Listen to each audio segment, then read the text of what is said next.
विद्या भारती एवं हिंदू शिक्षा समिति हरियाणा से संबद्ध गीता निकेतन विद्या मंदिर मोहन नगर कुरुक्षेत्र में स्वदेशी मेले में पधारे गणमान्य अतिथियों का परिचय कराते हुए विद्यालय के प्रधानाचार्य यशपाल वधवा ने कहा, हम सब इस देश का अन्न जल वायु खाकर पले बड़े हैं और इसी कारण से हमारे मन मस्तिष्क को स्वस्थ रखने के लिए इसी देश के वातावरण में और यहाँ की जलवायु के अनुकूल सभी प्रकार की वस्तुएं लाभकारी हैं। कहीं न कहीं विदेशी वस्तुओं का धीरे धीरे हमारे शरीर पर दुष्प्रभाव रहता ही है, इसलिए हमें अपने जीवन में अपने घर परिवार में स्वदेशी वस्तुओं को महत्व देना चाहिए और इन्हीं बातों को उजागर करने के लिए विद्यालय में स्वदेशी मेले का आयोजन किया गया। इस अवसर पर मेले में स्वदेशी स्वागत, हरियाणा की झलक, स्वदेशी औषधियां, स्वदेशी सौंदर्य प्रसाधन, स्वदेशी पेय पदार्थ, स्वदेशी खिलौने, विज्ञान, खाद्य सामग्री, लेखन सामग्री, साहित्य, साज सज्जा और पूजन सामग्री की प्रदर्शनी लगाई गई। मेले का उद्घाटन श्री कृष्णा आयुर्वेदिक विश्वविद्यालय के कुलपति डॉक्टर बलदेव कुमार ने ध्वजारोहण करके किया। तत्पश्चात मेले में पधारे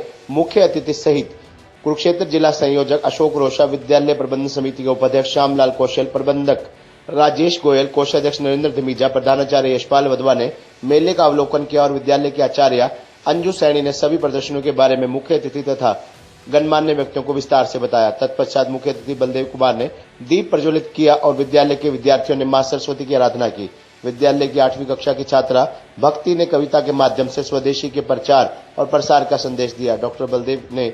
सभी छात्रों, अभिभावकों व आचार्यों को संबोधित करते हुए कहा कि हमें स्वदेशी का प्रयोग करना चाहिए और विदेशी का बहिष्कार करना चाहिए, जिससे कि हमारा देश आत्मनिर्भर बने। और उन्होंने कुछ घरेलू नुस्खों के बारे में भी बातचीत की, जो पुराने समय में हमारी दीदी, दादी, नाना, नानी किया करते थे और आज भी उन्हीं का प्रयोग करने के लिए कहा। उन्होंने स्वदेशी अपनाने की प्रेरणा दी ताकि हम अपने आप को स्वस्थ रख सकें। उन्होंने ये भी कहा कि ऋषि मुनियों द्वारा बताई गई जीवन शैली के विपरीत आचरण के कारण समाज में अनेक प्रकार के विकार दिखाई देते हैं। जिस प्रकार हम आज अपने घरों में प्रतिदिन अलग अलग फलों के शेक बनाकर पीते हैं, उनका कहीं ना कहीं हमारे शरीर की रोग प्रतिरोधी क्षमता पर असर दिखाई देता है, जो हमें अंदर से कमजोर बना देता है। उन्होंने नमक की वस्तुओं के साथ दूध न पीने की सलाह दी। उनका कहना था कि इस प्रकार की बातों को ध्यान में रखकर हम अपने शरीर में रोग प्रतिरोधक क्षमता को बनाए रख सकते हैं। विद्यालय के कोषाध्यक्ष नरेंद्र धमीजा ने अपनी तरफ से विद्यालय के छात्र भैया बहनों को, जिनका जन्म दिवस इस सप्ताह है, उन सभी को उपहार स्वरूप भेंट दी तथा बालकों को संदेश देते हुए कहा कि हम प्रतिवर्ष अपने जन्म दिवस पर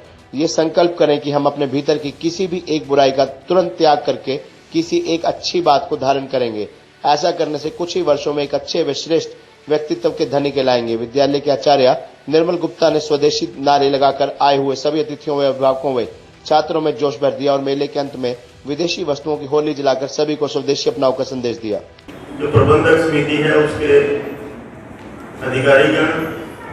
जिन्होंने इस विद्यालय को एक छोटे से पौधे के रूप में रोपा था और आज उसको पुष्पित बलवित होते हुए और इस प्रकार का आयोजन स्वदेशी मेले का, ये सब उनके हृदय के, मन के, उनकी इच्छाएं थी और वो पूरी होते हुए वो देख रहे हैं, उसमें अपना समर्पण दे रहे हैं। ऐसे ही इस विद्यालय के जो प्राचार्य हैं, जितने भी अध्यापकगण हैं, उन सबको भी मैं धन्यवाद और वो प्रशंसा के पात्र हैं कि इस प्रकार के संस्कार बच्चों को स्कूल में वो दे रहे हैं। अभी जितने प्रकार का प्रणाम, नमस्कार। स्वदेशी सप्ताह प्रारंभ होकर अपने अंतिम पड़ाव की ओर बढ़ रहा है